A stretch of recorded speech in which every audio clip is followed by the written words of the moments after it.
basically this is all kind of Delulu land stuff. This idea that like, oh, we can just do whatever we want. And it just depends on my personal preference and, it'll all be fine.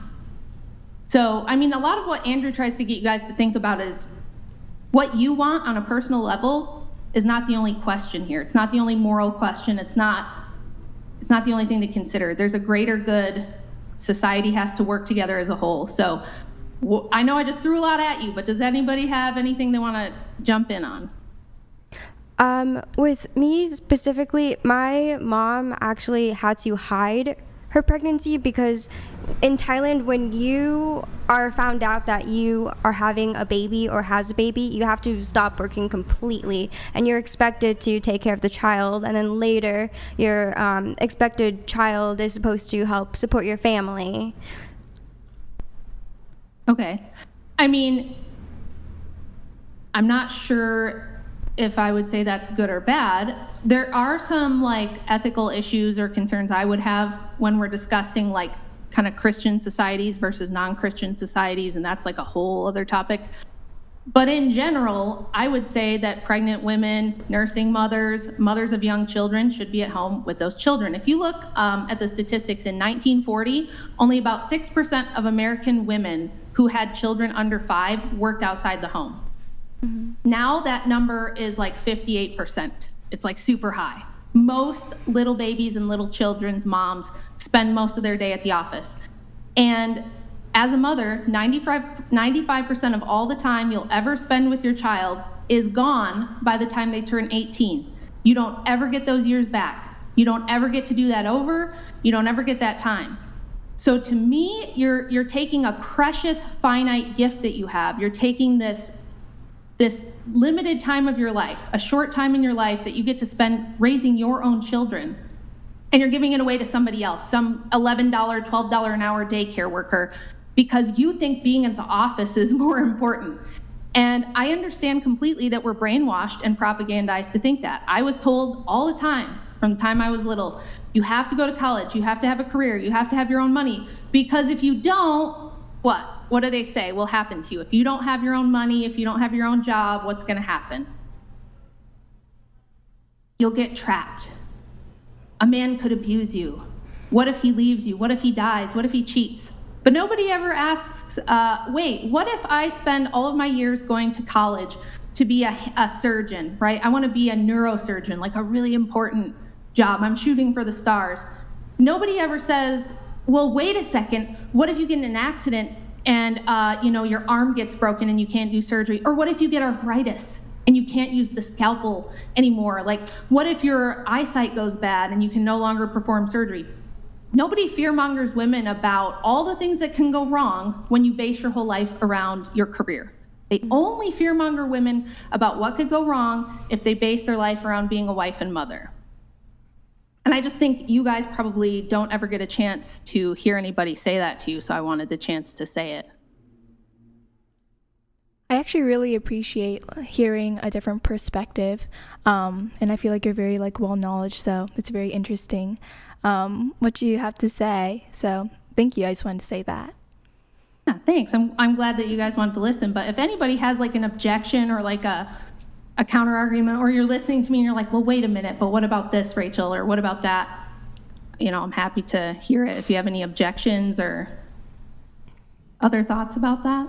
I think that it is perfectly fine. I agree with your viewpoint. You should be there in your child's formative years. I also think that I want a choice that where maybe I don't know if I see a future with having kids in it, and if I want to be that neurosurgeon, if I want to be an anesthesiologist, whatever, that I can do that without having to worry about someone saying you're wasting all your childbearing years, or you want to be a stay-at-home wife. Like I said again, my mom's a stay-at-home mom.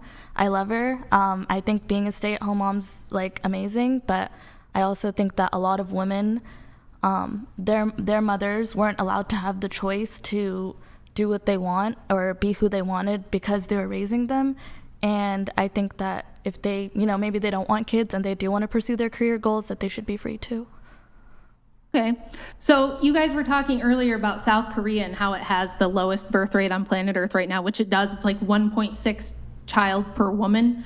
But did you know that the whole world, except for a handful of African countries and Israel, are well below replacement and have been for a long time? If you guys follow Elon Musk on Twitter, he's probably the most famous person who's talked a lot about the birth rate collapse and what it could mean. And so basically in the year 2024, we've got planet-wide logistics that have pretty much wiped out hunger. The only places where there's still hunger, there's kind of like extenuating circumstances, reasons why that's still a problem. But in all the developed nations, like nobody has starved to death in the United States for many decades. It's not a thing. And the reason that's the case is because we had this big population boom during the Industrial Revolution, another baby boom after World War II, and with all of the time and human capital and brilliance of people, problem solving, and just more people in general, we've been able to eradicate a lot of problems we used to have with things like hunger, getting resources where they need to go. If we experience population collapse, which we are, if it keeps going where it's going now, we're going to start having problems, and we're already seeing that. So supply chains, we're already seeing some supply chain failures because there's simply not enough labor. We don't have enough people. It's one of the reasons there's so much illegal immigration. But even the places where those illegal immigrants were coming from, their populations are now well below replacement rates. So we're running out of people to even import.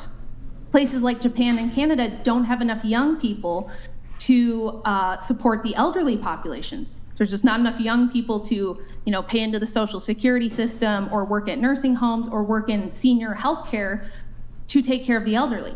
So again, we can say it's really nice, I want the chance to follow my dream of being a neurosurgeon. And I'm sure there's always going to be some women who do that. But let me ask, how many of the women here have a college degree? Everybody raise your hand if you got a degree. There's, a lot of you. Okay, what's your degree in? Just go around and just tell me real quick what your degree is in. Start with you. I have my associates in social and behavioral sciences. Okay, and next? Just associates. Okay, in what? What field? In like mathematical. Okay, next. Number 5, you have a... Psychology, but I don't really intend to use my degree. I just wanted to get it. Yeah, psychology is probably the most oversaturated and most female field at the moment, so it's tough to get a good paying job. And then next, what's yours? I'm currently obtaining a BA in Psych and Brain. Okay, and next? Health science. Health sciences. Okay, next? Poli-sci and econ. Okay. Are all of you, so one of you said you're not intending to work in the field. Are the rest of you all intending to have careers in the field you're getting a degree in? Okay. And did you, probably, most of you said yes. Did you notice that it's usually the same stuff? Like I was saying, it's like healthcare, it's psychology, it's like behavioral stuff. Most of you aren't going to be like structural engineers. Most of you aren't going to be like building life-saving medical devices or, any of those like super essential jobs.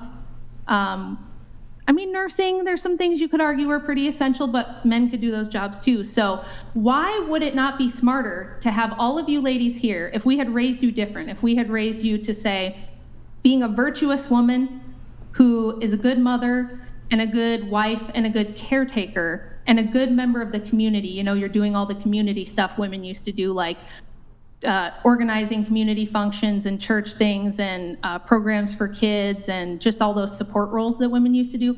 Would it be a better world if we were raising all of you girls to do that instead of raising you to start your OnlyFans, go to college, earn a degree? By the way, I bet a lot of you have some college debt. The average woman has like $40,000 in college debt after she graduates. So now you're having to go into your 20s with a whole bunch of debt and a degree that you may or may not be able to find a job in, that you may or may not like the job, right? And you're forgoing all of the childbearing years to chase that stuff. Do you think that that's like a net positive? Do you think that's a smart, like if you were king of the nation or queen of the nation, would that be how you'd want to organize things?